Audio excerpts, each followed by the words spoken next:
boa tarde a todos. Esperem que vocês estejam curtindo o terceiro e último dia de Uquibar Day.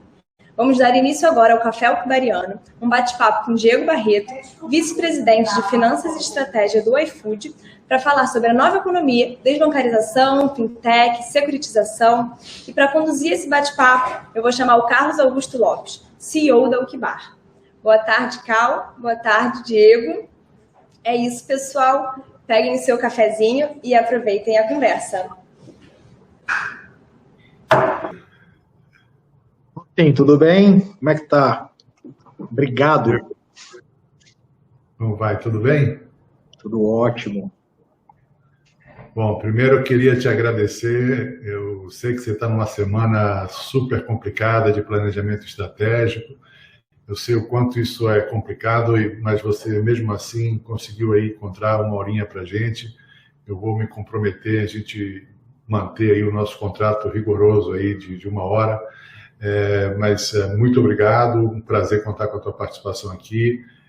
Tô muito ansioso para te ouvir e para compartilhar com você um pouco do que a gente vem pensando, vem observando no mercado financeiro como um todo, e obviamente que a gente acompanha de perto os movimentos das empresas mais inovadoras e como é que elas estão associadas aí ao mercado de capitais, né? Especificamente o mercado de securitização.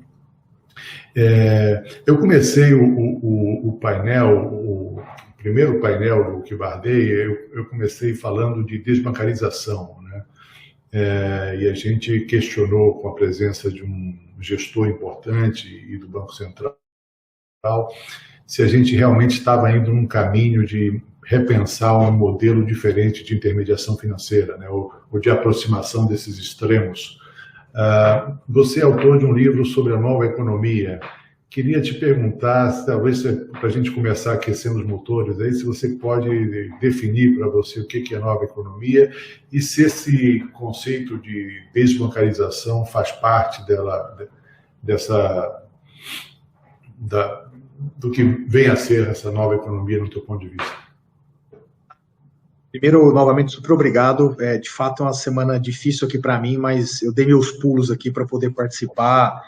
Um evento já tão tradicional, com pessoas tão importantes do nosso mercado financeiro, né? Bom, eu diria o seguinte: definir a nova economia, tecnicamente falando, é basicamente você identificar momentos da história econômica e social de um país em que existe uma convergência de novas tecnologias, de múltiplas e novas tecnologias nos modelos de negócios das empresas, permitindo uma completa remodelagem desses modelos de negócio e mudando radicalmente os impactos que eles têm sobre a sociedade em diversos aspectos. A forma mais fácil da gente simbolizar isso é só a gente lembrar da Revolução Industrial, né? Então, se a gente falar na Revolução Industrial que a gente aprendeu na escola, as pessoas faziam lá roupa à mão, 200 pessoas, uma do lado da outra, furando a mão, demorando 60 dias para fazer uma camiseta, super caro. Um belo dia alguém chega e fala: cara, inventei um tear mecânico. E aí essas 200 pessoas agora, cada uma opera um tear mecânico. Você faz uma roupa agora em uma semana e não em 60 dias. A roupa custava 10, passa a custar 1. As pessoas que não podiam comprar agora podem. As pessoas começam a usar mais roupa. A produtividade do país melhora, a Inglaterra exporta, gera divisa, a população enriquece. Isso é a nova economia. O Brasil, historicamente, nunca teve a sua nova economia, porque o Brasil, primeiro, nunca foi um país de grande produção tecnológica, então ele tinha essa dificuldade de gerar tecnologia para chegar no modelo de negócio, e o Brasil sempre foi distante dos principais países. O Brasil é um dos países que menos assina acordo bilateral, o Brasil é um país que demorou muito para fazer a integração de cadeias de valor. Então, as tecnologias criadas fora, elas demoravam décadas para chegar aqui, e quando chegavam, o Brasil estava fazendo basicamente uma corrida de gato e rato. Ele não estava efetivamente usando aquilo de forma exponencial naquele momento. O que acontece exatamente agora é a nossa primeira nova economia.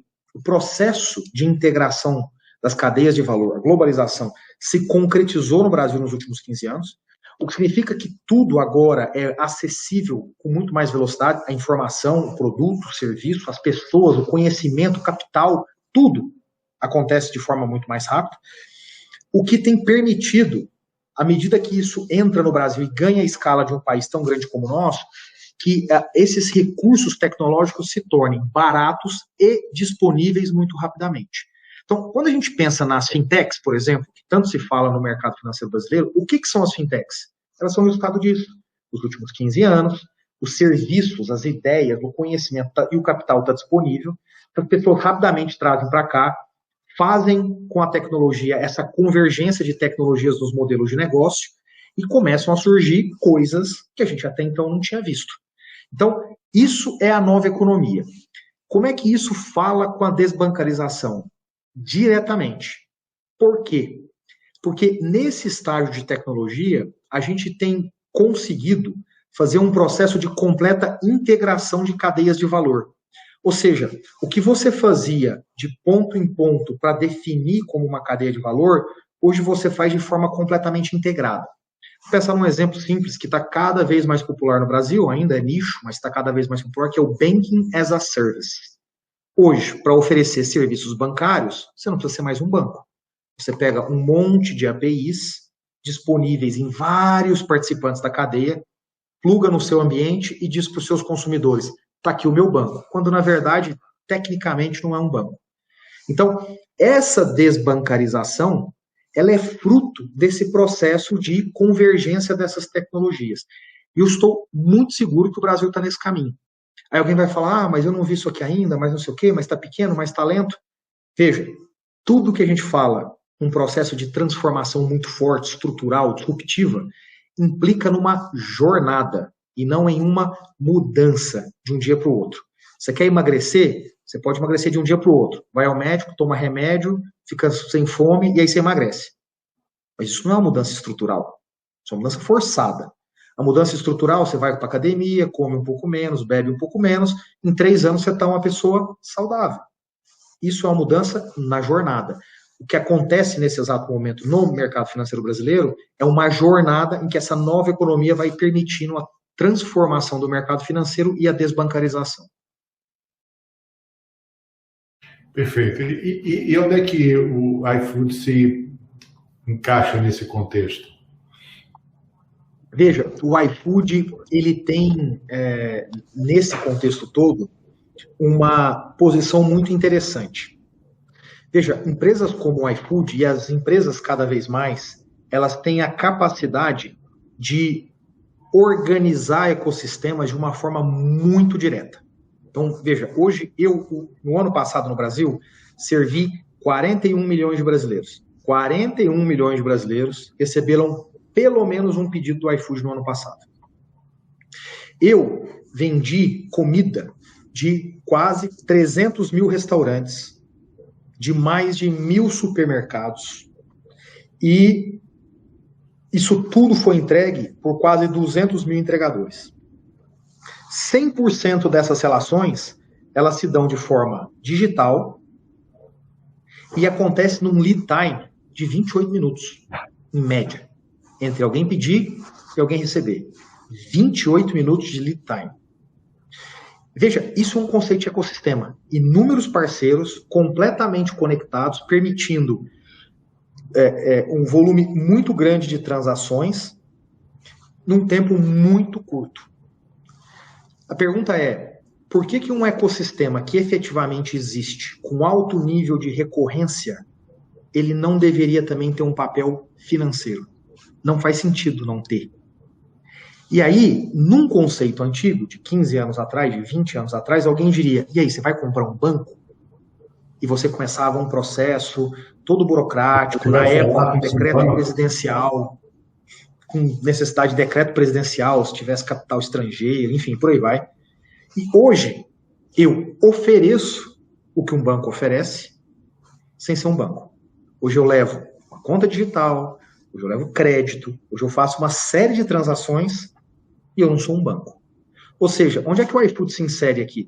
O iFood se insere na capacidade de entender a posição central no ecossistema, a responsabilidade de orquestrar esse ecossistema e o ímpeto de se utilizar da tecnologia para fazer com que serviços, nesse caso aqui financeiros, que eram impensáveis num ecossistema desse, poderem chegar com muita velocidade agora. Agora, deixa eu te perguntar, já que você já está entrando na esfera financeira, quando você fala de tecnologia, né, a palavra tecnologia está muito presente no teu vocabulário, você inclui a tecnologia financeira também, ou seja, tudo que tem de novidade no mundo financeiro, além das APIs, mas o que eu digo de tecnologia financeira mesmo, no sentido de novas estruturas, novas operações com novos veículos, isso também está inserido dentro do teu conceito de tecnologia? Essa é uma pergunta muito boa, porque a maioria das pessoas elas têm um preconceito de achar que tecnologia é alguma coisa ligada a um cientista, a um desenvolvedor, a um código, a um hardware, a alguma coisa que assim que você não toca. E esse não é o conceito de tecnologia, né? O conceito de tecnologia nada mais é do que a sistematização de técnicas, processos, instrumentos que geram um domínio da atividade humana. Então, a resposta é sim. Na verdade, eu incluo muito mais do que só a tecnologia, como a maioria das pessoas pensa que tecnologia é definida. Quando a gente pensa na forma como você sistematiza uma técnica financeira para permitir que o dinheiro flua de um lado para o outro, uma velocidade maior, num custo menor, de uma forma diferente na sociedade, isso é tecnologia. E isso, sem dúvida, está incluído aqui. E por que isso está incluído aqui? Porque esse processo de ultraconexão que a gente falou agora há pouco, e falou muito da tecnologia no conceito mais comum, né, do entendimento mais comum, ele, na prática, ele influencia diretamente a tecnologia financeira. Então, vamos pegar aqui alguns exemplos. O fato, agora, de brasileiros poderem colocar o seu dinheiro num lugar, seja onde for, que não necessariamente é um banco, começa a gerar uma série de aplicações financeiras diferentes do passado. O fato agora de brasileiros poderem captarem recurso num crowdfunding é uma tecnologia financeira. O fato agora de você criar sistemas de securitização, formatos de securitização, produtos de securitização que são facilitados por tudo isso, é uma técnica financeira nova, é uma tecnologia. Então, é claro que a gente não pode aqui simplificar achando que tecnologia é qualquer coisa. A tecnologia, ela envolve um domínio muito particular, né? Ela envolve um impacto sistemático na atividade humana, né? Então, a gente basicamente tem visto uma evolução muito grande de tudo isso. Eu vou até me permitir aqui dar mais um outro exemplo para deixar isso bem claro. Pensa no que a XP fez sob a ótica de ser uma plataforma aberta nesses últimos 20 anos. Isso é tecnologia financeira. O simples fato dela ter criado o processo de democratização de oferta de produtos numa plataforma mais aberta, gerando uma série de efeitos sobre a indústria, gerou tecnologia financeira. Ela é grande responsável, por exemplo, pelo dinheiro do varejo ter vindo para cá. O simples fato de você ter permitido no Brasil determinadas estruturas legais que favorecem em grande medida a vinda do capital estrangeiro para financiar, por exemplo, startups, para fazer, por exemplo, o venture debt, como algumas casas já têm feito, é uma tecnologia financeira. Eu queria pegar esse ponto agora que você colocou da XP, que eu acho que ele é muito interessante. A XP, ela, sem dúvida nenhuma, ela trouxe o varejo para dentro de um mercado que até então era muito restrito, né, para alguns poucos players. E ela trouxe essa democratização onde você não precisa comprar o fundo daquele banco específico onde você tem a conta. Você pode comprar, é um supermercado, tá certo?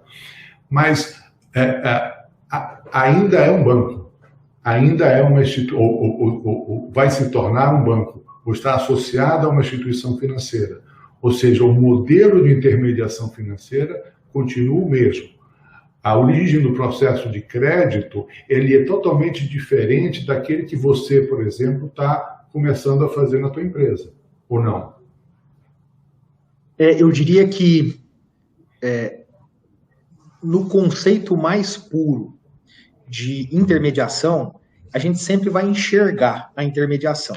Ou seja, existe um poupador numa ponta, existe alguém interessado em rentabilizar aquela poupança. Então, se a gente voltar 200 anos no tempo, a gente vai encontrar um banco 200 anos atrás fazendo exatamente isso. E quando a gente pensa nas estruturas mais avançadas hoje, elas fazem originalmente a mesma coisa. O que muda nesse meio do caminho aqui é a tecnologia viabilizando caminhos diferentes. E qual é a relevância desses caminhos diferentes? A relevância do caminho diferente é que você aumenta a competição. E ao aumentar a competição, você gera outros dois efeitos. Um, que é o mais óbvio, que é a redução de preço. E o outro é inovação. Então, vamos pensar aqui em uma coisa. Há um ano atrás, no Brasil, era impensável que o varejo brasileiro pudesse ser alvo de uma oferta de cotas de um private equity, de um fundo de investimento em participações. Era impensável. Impensável. Hoje, o Brasil tem fundos que foram distribuídos no varejo brasileiro.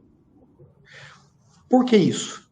Porque a gente mantém o conceito original, mas, na prática, essa possibilidade de construir diferentes caminhos, usando tanto a tecnologia no sentido mais virtual da palavra, quanto a tecnologia legal, quanto a tecnologia financeira, ela cria essa competição, fazendo com que, então, você tenha que buscar alternativas desses canais de intermediação.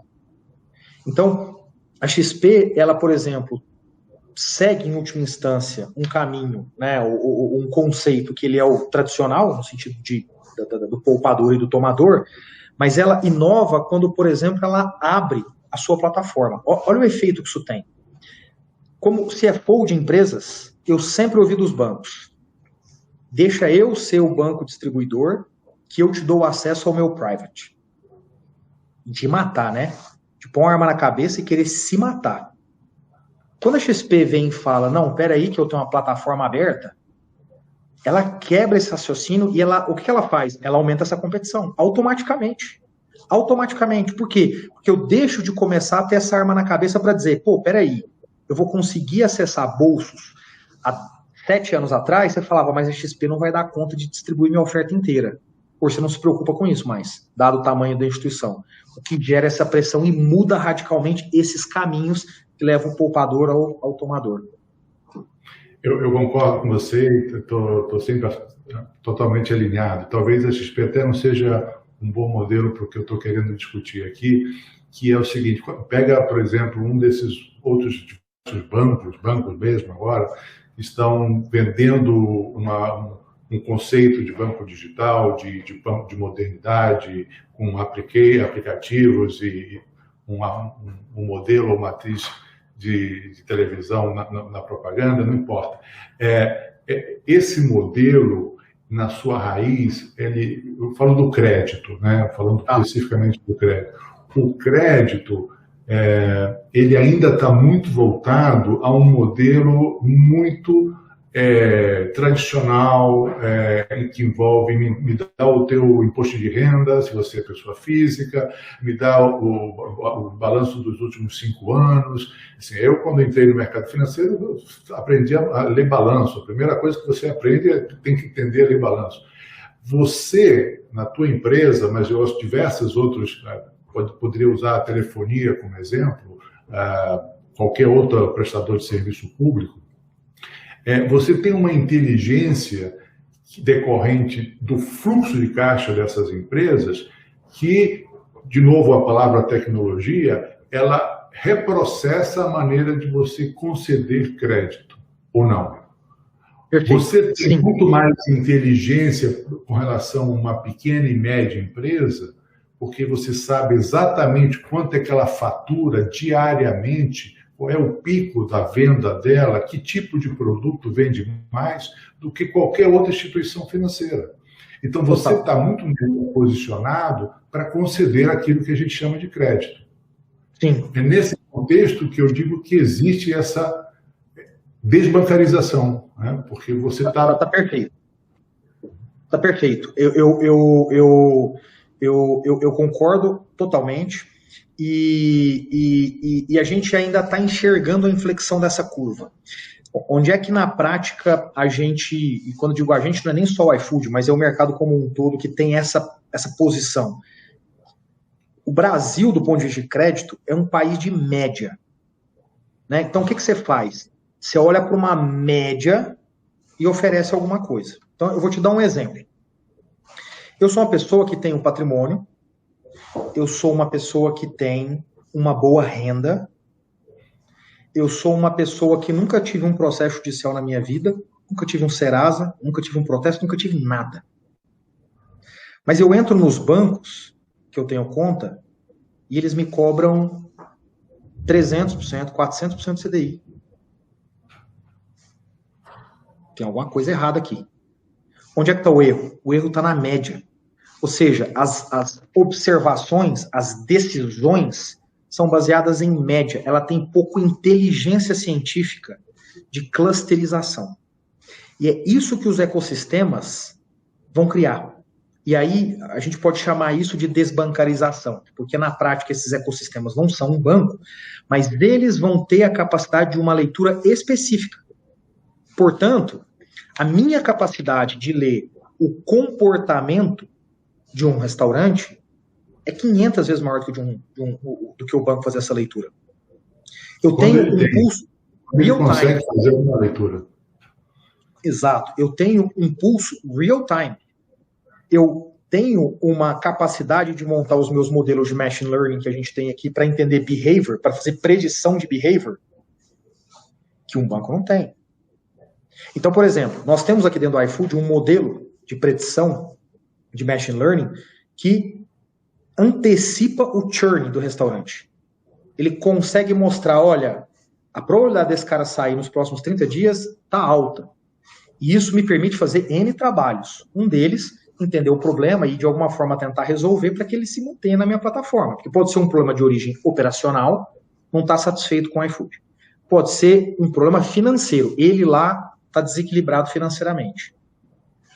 O fato de conseguir enxergar isso me dá uma visão de nicho e não uma visão de média. E é isso que me permite trabalhar o crédito de uma forma totalmente diferente. Então, eu vou ser o cara que vai dar o crédito para o mecânico? Não. Mas para o restaurante, eu deverei ser o melhor do Brasil nisso, sem sombra de dúvidas. Porque eu tenho essa capacidade de leitura diferenciada e o trabalho de inteligência artificial que empresas de tecnologia, via de regra, se dispõem a ter. Eu tenho aqui hoje 600 cientistas de dados, fazendo só modelos de inteligência artificial. E avançando no próximo ano, provavelmente já para as primeiras redes neurais. Esse processo ele é muito particular de ecossistemas. E aí, nesse caso, eu concordo no meu gênero grau, você tem razão na sua colocação. O ecossistema desbancariza, porque ele, na prática, gera uma inteligência que é muito peculiar e que não demanda um balanço de banco para conseguir fazer o dinheiro, então, fluir do poupador para o tomador. Não só isso, ele gera uma informação que o banco não tem condições, a não ser que ele compre o iFood, né? Ele não tem condições de ter esse tipo de informação. Né? Concordo. Não vai conseguir, por mais que ele queira, ele não vai conseguir. Agora... Não, o que eu queria colocar no mundo de hoje, eu diria que seria possível o banco, de alguma forma, estar próximo disso. Quando você pensa nas transações de pagamento online, usando cartões, as suas adquirências, isso até poderia ter uma proxy muito boa. Mas eu acho que o grande ponto é que o modelo dos bancos não é um modelo que olha nicho com inteligência muito automatizada. Portanto, ele vai muito para média, quando eu digo automatização, eu estou falando aqui de inteligência artificial mesmo, não é brincadeirinha estatística, não. É inteligência artificial. E aí isso tira dele essa velocidade para conseguir fazer algo tão rápido quanto um ecossistema pode. E como é que você vê a evolução disso? Na tua leitura, em que momento a gente está desse processo dessa minha dieta? Assim, eu já estou chegando no peso ideal ou eu estou ainda eu perdi o primeiro quilo só? Não, você perdeu o primeiro quilo. Eu acho, assim, a minha visão nesse tema é o seguinte, o Banco Central no Brasil, ele tem feito um trabalho digno de daqui 30 anos a gente relatar isso na história, né? A gente não vai ver ser feito em 2, 3 anos, né? O Brasil é um país com concentração bancária ainda muito alta, é um país que ainda tem um problema sério de execução de dívida, né? A morosidade da justiça, entre outras coisas. Mas a gente tem alguns efeitos muito importantes que estão acontecendo aqui. O primeiro deles, o que o Banco Central já fez, e eu não vou ficar repetindo aqui, em especial em termos de Open Banking, e a gente tem aqui algumas fases ainda para ver esse amadurecimento, mas para chegar, daqui 1, 2 anos está 100% sedimentado. Mas a centralização de recebíveis, que ainda não está a pleno vapor, que ainda apresenta alguns pontos a serem melhorados, mas é uma questão de tempo também, mais 6, 12, 18 meses vai estar ótimo. A soma dessas duas coisas, ela democratiza a capacidade de compreensão e de competição pelo crédito. Então, esse é um primeiro ponto. Então, a gente precisa de 2 anos ainda para ver isso funcionando, disponível, completamente disponível. Segundo ponto, o investimento de Venture Capital no Brasil nos últimos 3 anos, ele tem um recorde histórico, e ele vai continuar assim, provavelmente, nos próximos anos, com um destaque muito grande para as fintechs. O que eu estou querendo dizer aqui? O grande efeito que a tecnologia pode trazer para a integração desses fluxos, para a transação da informação, para o acesso de determinados nichos e tudo mais que a tecnologia pode permitir, ele ainda nem começou, ele ainda é novo. Por que ele é novo? Porque é natural, numa primeira onda de evolução tecnológica, que você foque naquilo que é o mais fácil. E o que os bancos focaram, as fintechs, focaram nos últimos 3 anos, 4 anos? Eles focaram, em melhora de experiência do usuário, está aí o Nubank para provar isso. Eles melhoraram o back-office, então está aí uma Monkey que faz a antecipação de recebíveis para provar isso. E esses 2 pontos, eles não geram ainda essa completa revolução. Eles basicamente chamam a atenção. Esse dinheiro que está entrando agora, ele é um dinheiro que tende a ir cada vez mais para outros campos dessa discussão, porque os primeiros vão começando a ficar povoados demais. E aí, naturalmente, o dinheiro vai procurar novas oportunidades. E aí a gente começa a falar de pessoas com uma capacidade de gerar modelagens até então nunca vistas nesse país. A gente começa a ver pessoas capazes de criar o acesso à pessoa que está procurando crédito de uma forma muito diferente. Então, estou falando de canal de distribuição. Vamos voltar no tempo aqui, podemos voltar aqui 9 meses, quando eu decidi comprar minha casa. A compra do crédito imobiliário é de dar vergonha. É vergonhoso como a gente faz crédito imobiliário no Brasil. É vergonhoso como a gente faz crédito imobiliário no Brasil. Você deveria ter um único lugar, você coloca o seu CPF com seus dados, isso bate em todos os bancos, vê a competição pelo custo, te devolve e você dali continua. Hoje, eu não consigo fazer isso. Você tem que ir banco a banco, você tem que abrir conta. Você tem que implorar para a pessoa te receber, você tem que implorar para ter um lugar. É vergonhoso. Então, esse processo de distribuição, ele ainda é tosco no Brasil. Então, quando você vai associando essa melhora institucional que a gente falou com o deslocamento do dinheiro para novas vertentes, que não só back-office e experiência, e quando você começa a pensar numa distribuição, que significa competição em última instância, muito mais profunda, muito mais segmentada, muito mais precisa, você começa um processo de revolução. Isso ainda precisa de 4, 5 anos no Brasil, mas isso está a caminho.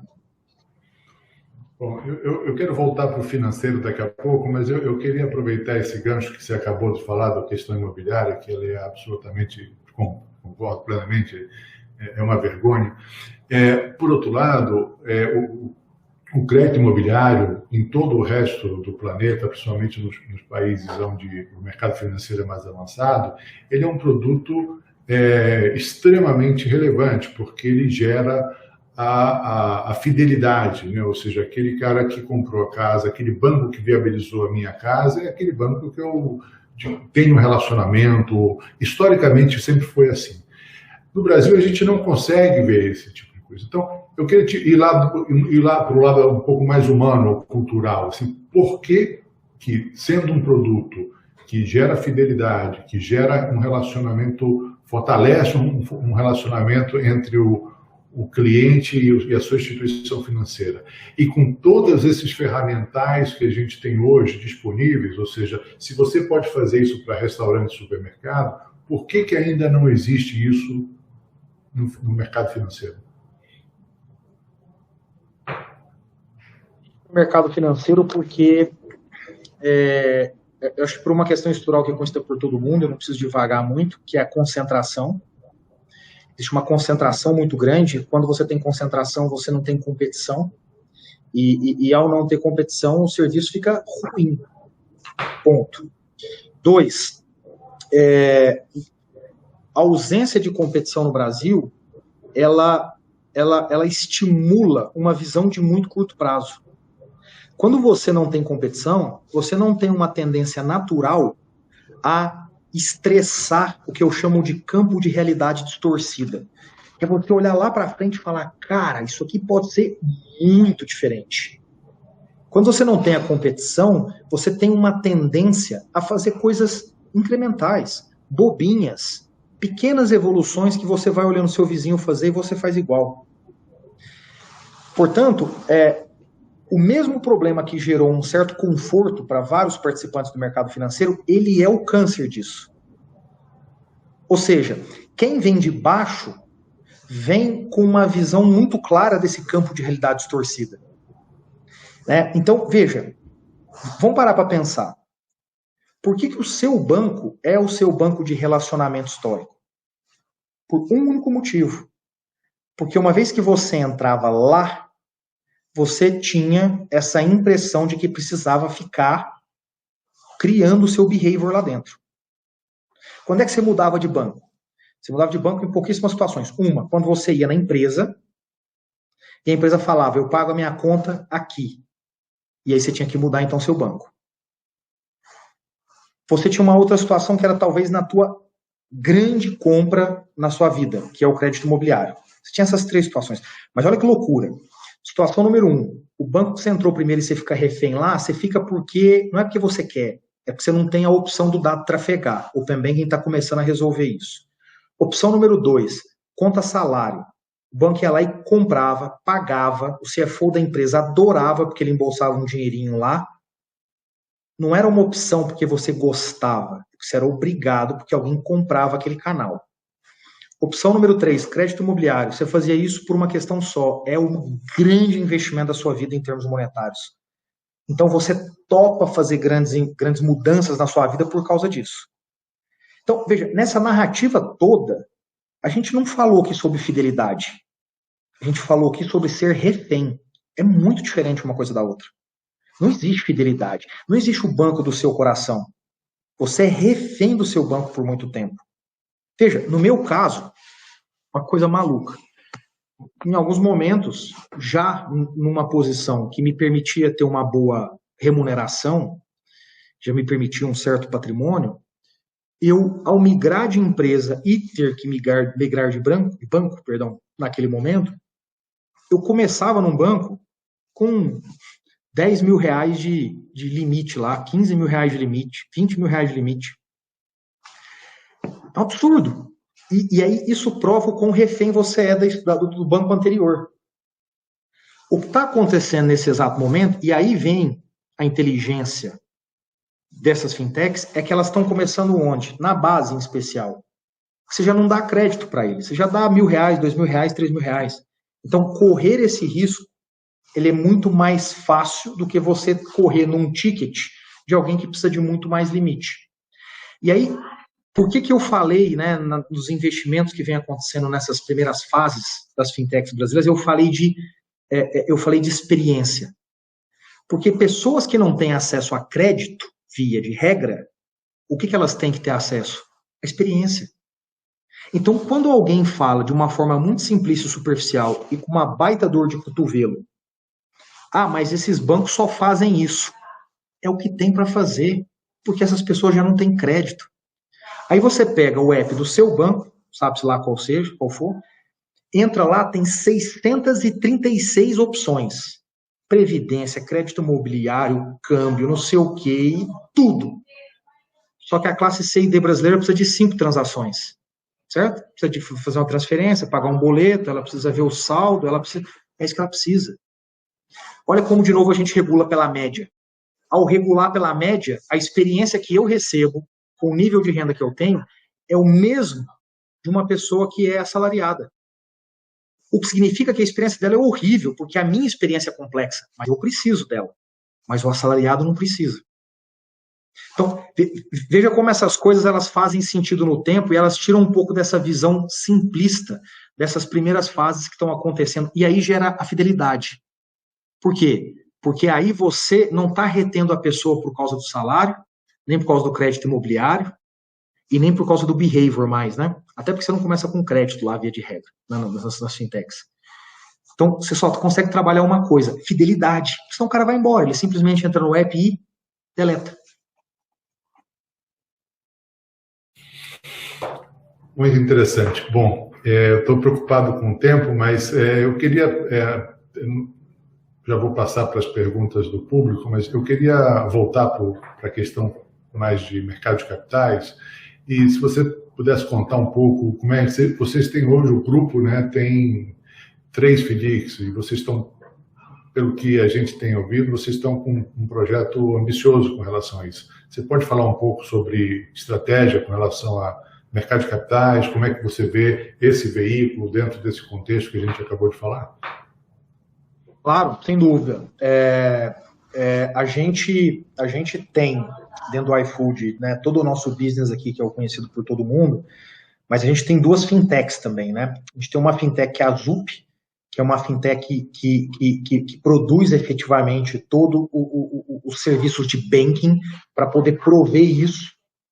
E a gente tem uma outra empresa que é a MobilePay, que é a empresa que produz os front-ends que permitem uma relação muito amigável com, no nosso caso aqui, por enquanto, com os nossos parceiros dos bancos, os restaurantes.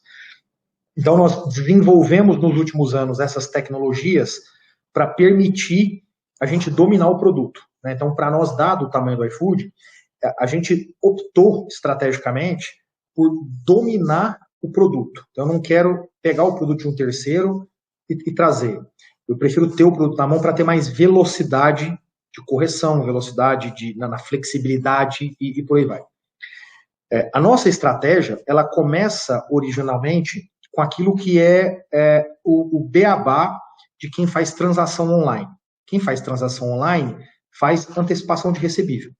Então, o primeiro fundo, e que a gente fez no nível da Zup, ele é um fundo que vem com essa característica. Então, eu não tenho aqui uma grande inovação, mas eu tenho aqui um começo de posicionamento. O segundo fundo já é um fundo de crédito fumaça. Esse é um fundo que, basicamente, a gente faz no nível da MobilePay, e ele vem basicamente para levar o crédito, nessa primeira fase nossa, para restaurante. Então, a gente se utiliza desse behavior que eu consigo olhar aqui dentro, uso meus modelos de predição, e isso me permite, então, mesmo não tendo a informação financeira, bancária desses bancos, eu consigo, então, tomar esse risco, e essa é hoje uma carteira que performa muito bem, o que para nós vai dando uma tranquilidade que os modelos estão apresentando uma performance muito boa do ponto de vista de machine learning. O nosso próximo passo... Esse é o fundo, desculpa te interromper, Diego. Esse é o fundo que está, digamos, do ponto de vista tecnológico, ele é completo, porque ele utiliza o conceito de tecnologia em toda a sua cadeia, né? Na estruturação financeira, no modelo de dar crédito e, obviamente, na operacionalização da originação desse crédito. Exatamente. Perfeito. 100% tecnologia. Perfeito. O próximo passo nosso assim, eu não vou nem contar passo aqui, o aumento de volume. Então, a MobilePay deve voltar ao mercado nos próximos meses, já para ter um segundo fundo, que é o terceiro nosso do grupo, já para aumentar o tamanho da carteira, mas eu não vou nem contar isso como um passo. O próximo passo nosso é chegar no microcrédito para o entregador. Ou seja, o entregador me permite também ter uma boa visibilidade de dados e, de alguma forma, fazer esse tracking. E aí eu entrar num espaço que pouca gente entra no Brasil, que é o espaço do microcrédito. Com uma diferença que eu consigo enxergar um behavior muito maior dessa pessoa, no dia a dia. Então, a gente então vai ver uma evolução natural para uma conta digital que embarca no entregador, os recursos que ele tira da plataforma do iFood chegam lá e a oferta de crédito também se dá por lá. E o terceiro passo envolve o consumidor, né? E aí a gente tem aqui uma série de caminhos para chegar no consumidor. Acho que muita gente vai falar, mas é por causa do app lá onde as pessoas pedem a comida. Não. A grande estratégia aqui, ela passa na prática, em especial, pela lógica do relacionamento B2B. Ou seja, o iFood Benefícios hoje, Vale Alimentação, Vale Refeição, ele me permite ter uma ligação com as pessoas perene, constante, com um cash-in estável, que é o cash-in feito pelas empresas. A transformação disso na sequência, numa conta digital, e aí eu passar a ter um relacionamento com ele, uma lógica bancária, de serviço bancário, me permite entrar na vida bancária de um consumidor, de um cliente, sem necessariamente brigar no mar aberto, que é o mar aberto de todo mundo que abre uma fintech e tenta ir lá para o Instagram e para o Facebook e achar o próximo cliente. Isso me permite um caminho mais seguro. E aí isso, naturalmente, aqui vai abrir outras janelas de funding para que a gente possa suportar essa operação.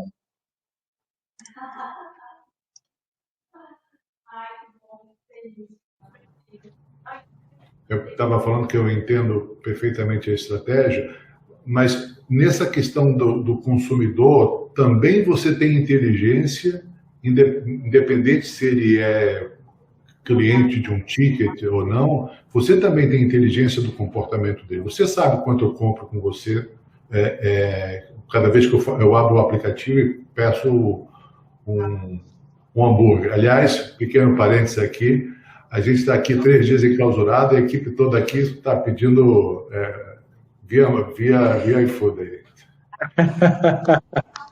Olha, você tem toda a razão. Você paga o jabá aqui para a gente.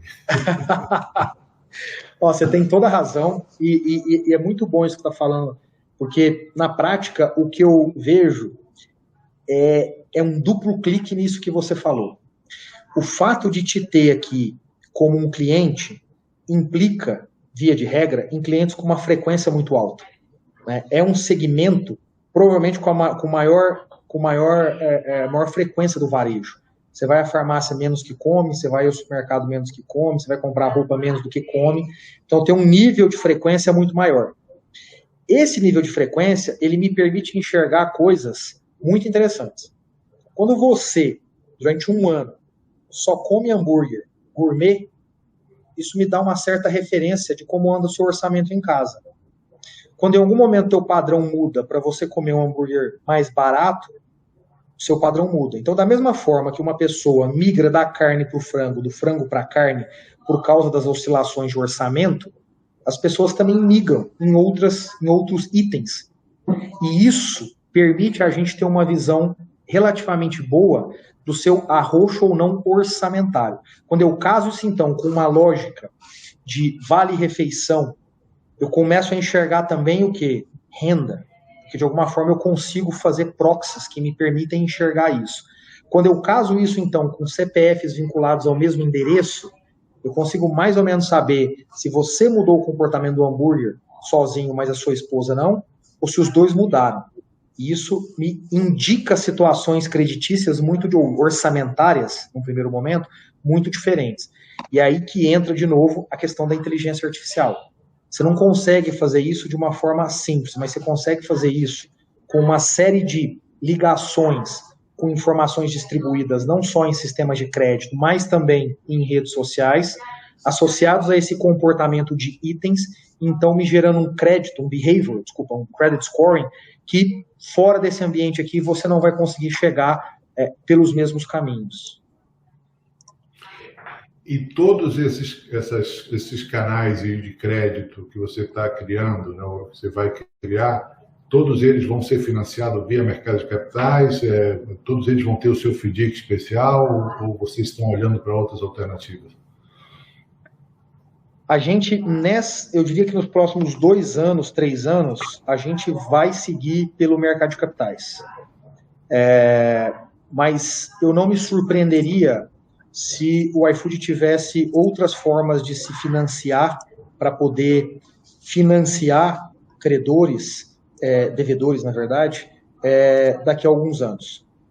Eu não me surpreenderia se o banco fizesse um movimento muito mais... Se o banco não, desculpa. Se a empresa fizesse um movimento muito mais... Entregou alguma coisa estratégica aí. Olha isso, hein? Ainda bem que eu não sou empresa de capital aberto e não quero ser. Então eu não me surpreenderia se a gente fizesse esse movimento no futuro para ter outras formas de acessar funding. Tipo licença bancária, entre outras coisas.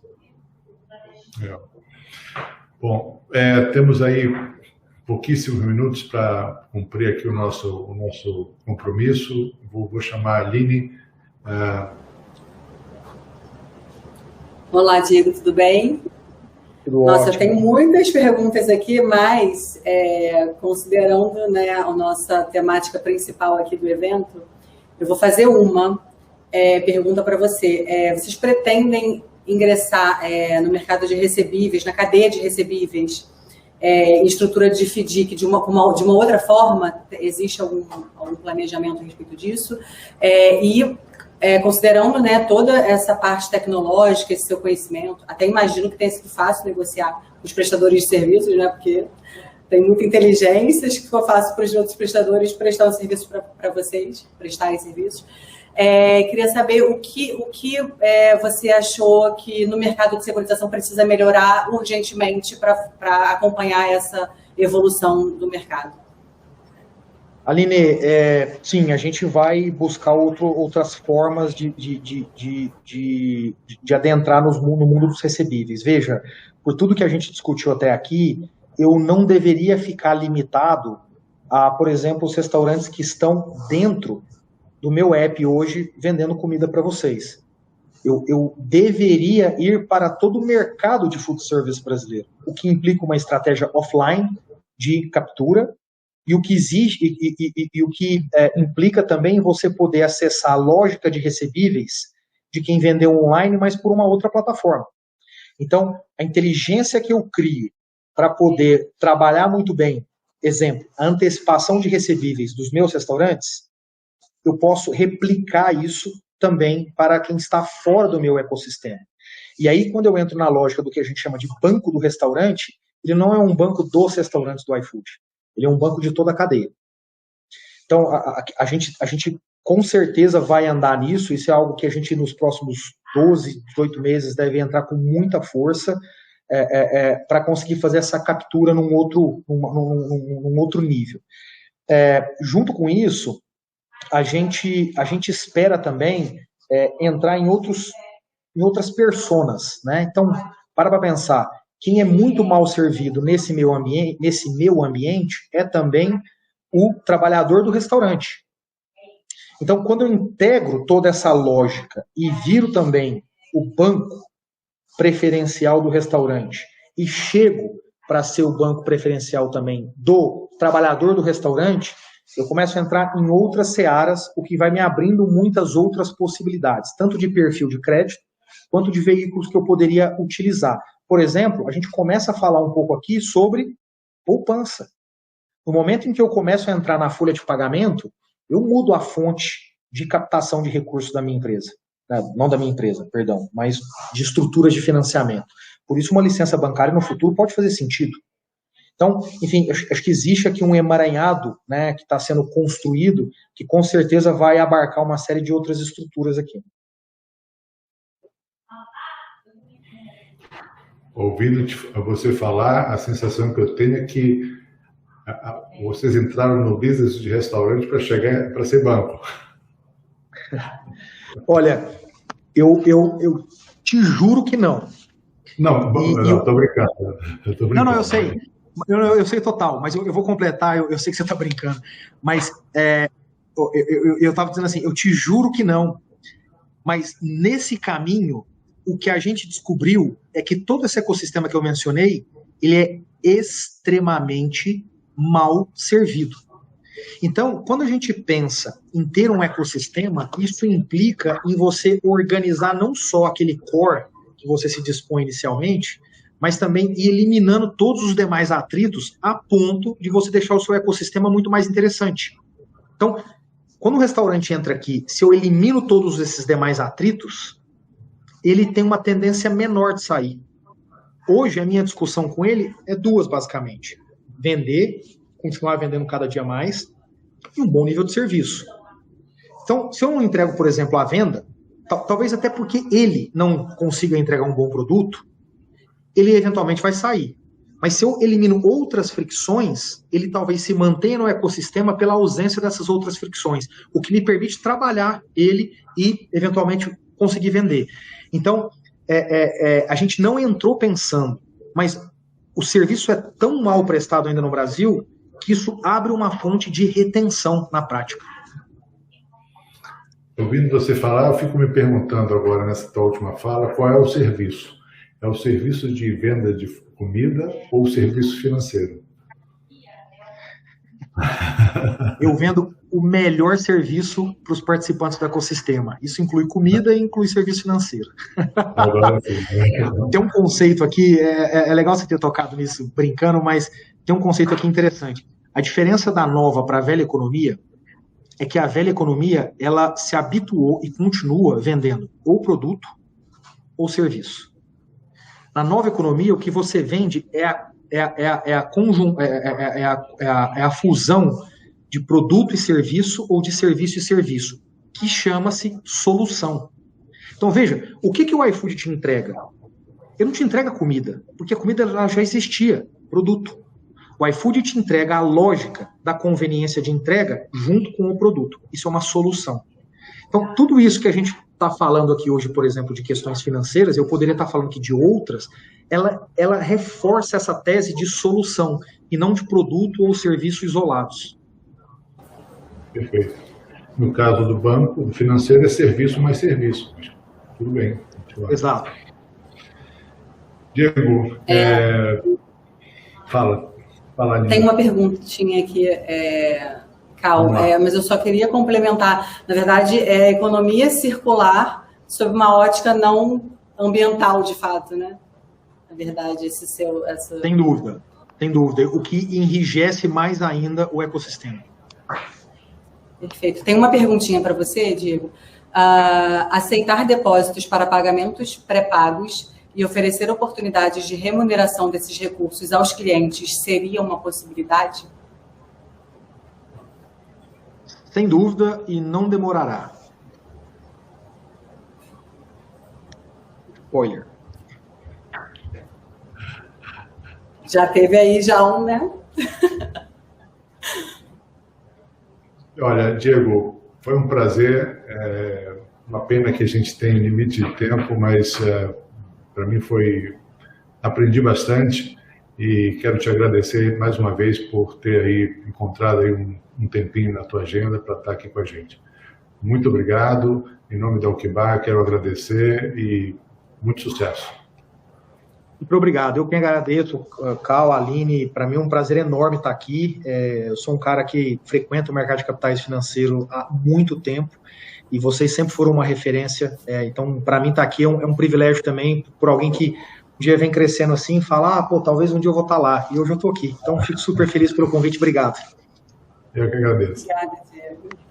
Tchau, tchau. Tchau.